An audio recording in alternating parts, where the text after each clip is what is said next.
Adik-adik, kalian bernafas dengan apa? Ya, kita manusia bernafas dengan paru-paru. Gimana ya dengan ikan yang hidup di air? Mereka bernafas dengan apa? Yuk kita cari tahu.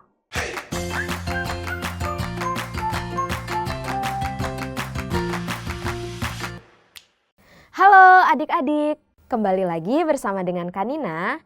Pada video kali ini kita akan membahas bagian-bagian hewan dan juga tumbuhan. Lebih tepatnya adalah bagian tubuh hewan dan tumbuhan. Nah, seperti yang kita tahu bahwa di dunia ini terdapat banyak sekali hewan ya.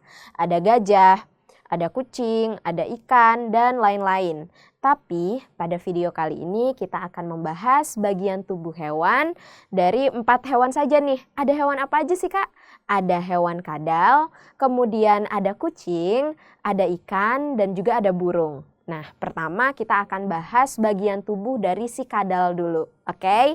Nah, kadal ini ternyata terdiri dari kepala, kemudian badan, dan juga memiliki alat gerak. Nah, pada kepala kadal sendiri itu terdapat mata, terdapat mulut. Mata ini gunanya untuk apa? Untuk melihat. Kemudian ada mulut. Mulut ini gunanya untuk makan, gitu ya. Nah, kemudian yang kedua nih, ada badan kadal. Badan kadal ini terdiri dari ekor, kemudian ada dada dan juga ada perut. Nah, kemudian yang ketiga yaitu ada alat gerak. Alat gerak kadal ini berupa kaki, di mana pada kaki ini terdapat cakar. Ingat, kaki itu fungsinya untuk berjalan gitu ya. Nah, cakar ini fungsinya untuk apa pada kadal? Cakar ini fungsinya adalah untuk mencengkram mangsa gitu. Nah, sekarang yang kedua nih, hewan yang kedua yaitu kucing. Ternyata pada kucing ini, bagian tubuh kucing ini terdiri dari kepala, di mana pada kepala kucing ini terdapat telinga, kemudian ada mata, ada hidung, dan juga ada mulut gitu ya.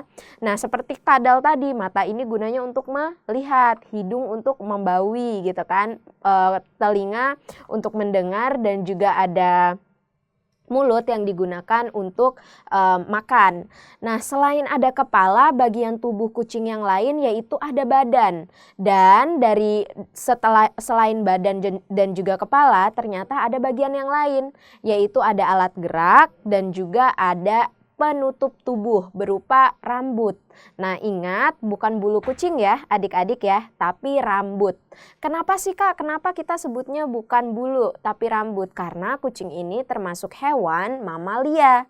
Nah, hewan mamalia ini tidak berbulu tapi berambut. Fungsinya rambut pada kucing ini apa? Untuk menjaga suhu tubuh. Oke? Nah, kemudian hewan yang ketiga yaitu ada ikan. Ikan ini, bagian tubuh ikan ini terdiri dari kepala, di mana kepala ikan ini terdiri dari bagian tubuh berupa mata, kemudian mulut, dan juga insang. Nah, mata ini gunanya untuk apa? Sama seperti guna mata dari hewan-hewan yang lain, yaitu untuk melihat. Mulut untuk makan, dan juga insang, ingat insang itu untuk bernafas gitu ya. Nah, kemudian selain kepala terdapat badan, di mana badan ikan ini terdiri dari dada, perut, dan juga ekor. Selain itu, ada alat gerak nih. Nah, dan yang terakhir, alat gerak dari si ikan ini, maksud Kanina alat gerak dari si ikan ini berupa sirip. Nah, siripnya ini berada di mana? Ada di dada, ada di perut, dan juga ada di punggung. Oke? Yang terakhir adalah sisik. Ikan itu bersisik, oke teman-teman? Ingat kalau ikan itu bernafas bukan dengan paru-paru, berbeda dengan hewan mamalia seperti kucing tadi, tapi ikan itu bernafas dengan insang. Nah, kemudian hewan yang terakhir nih.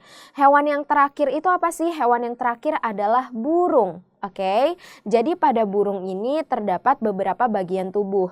Yang pertama yaitu ada kepala. Pada kepala burung ini terdapat mata, kemudian ada paruh untuk makan gitu ya. Kemudian ada lubang hidung dan juga ada telinga. Nah, selain ada kepala juga terdapat badan. Badan dari burung ini terdiri dari dada, perut, dan juga ekor. Nah, selain itu juga ada anggota gerak.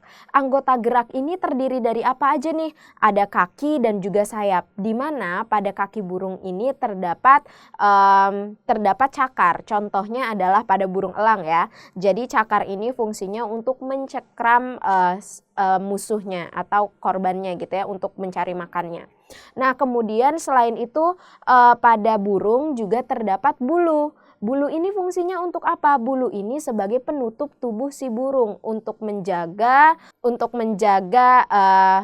suhu badan si burung. Oke, untuk menjaga suhu badan burungnya. Nah, sekarang kita akan membahas bagian tubuh dari tumbuhan. Nah, seperti yang kita tahu bahwa tumbuhan itu kan terdiri dari akar. Nah, akar tumbuhan itu kan sebenarnya fungsi akar ini apa sih, Dek? Nah, fungsi akar ini untuk menyerap air.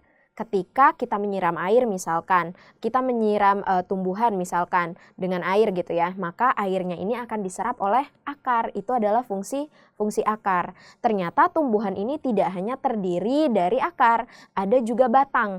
Batang ini fungsinya untuk apa, Kanina? Batang ini fungsinya untuk membuat tubuh dari tumbuhan itu tegak berdirinya dan juga untuk mengedarkan sari-sari makanan gitu. Kemudian ada buah. Buah ini pasti memiliki biji ya. Nah, biji ini sebagai alat perkembangbiakan gitu. Selain ada buah, ada batang, ada akar, ada juga daun. Daun ini fungsinya untuk apa sih? Daun ini memiliki fungsi yang sangat krusial, yaitu untuk fotosintesis ya, untuk makanan pada tumbuhan. Sebagai penyuplai makanan tumbuhan itu adalah daun, karena di daun ini tempat terjadinya fotosintesis. Oke, adik-adik? Ya, nah kemudian yang terakhir ada bunga. Bunga ini dikenal sebagai alat perkembangbiakan karena di dalam bunga itu terdapat alat kelamin dari tumbuhan itu sendiri, yaitu ada putik dan juga ada benang sari. Makanya kita sebut bunga sebagai alat perkembangbiakan. Paham? Oke, sekarang Kanina lanjutkan dengan materi modifikasi tumbuhan. Nah, maksudnya apa sih Kak modifikasi tumbuhan itu? Nah, jadi kalau misalkan teman adik-adik di rumah mungkin pernah makan singkong. Singkong itu merupakan salah satu produk dari hasil modifikasi tumbuhan. Nah, singkong ini sebenarnya adalah akar. Akar yang mengalami modifikasi dan berubah menjadi singkong itu sendiri. Oke? Nah, itu adalah contoh dari modifikasi. Selain singkong, ternyata masih banyak nih tanaman-tanaman lain yang mengalami modifikasi. Contohnya adalah, tadi kan kita sudah membahas akar yang mengalami modifikasi menjadi umbi batang. Contohnya umbi akar, contohnya adalah singkong. Nah, sekarang Kanina akan contohkan tanaman dari batangnya yang termodifikasi kemudian menjadi tebu atau umbi batang. Contohnya adalah tebu. Jadi hasil modifikasi batang itu contohnya adalah tebu, gitu ya.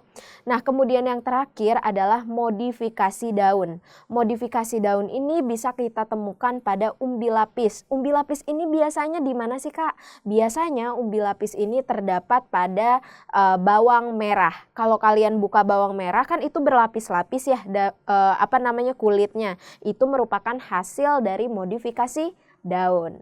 Nah, bagaimana teman-teman sudah bisa ya membedakan bagian-bagian hewan, bagian-bagian tumbuhan? Untuk lebih paham lagi, coba kalian kerjakan soal setelah video berikut ini. Sampai jumpa!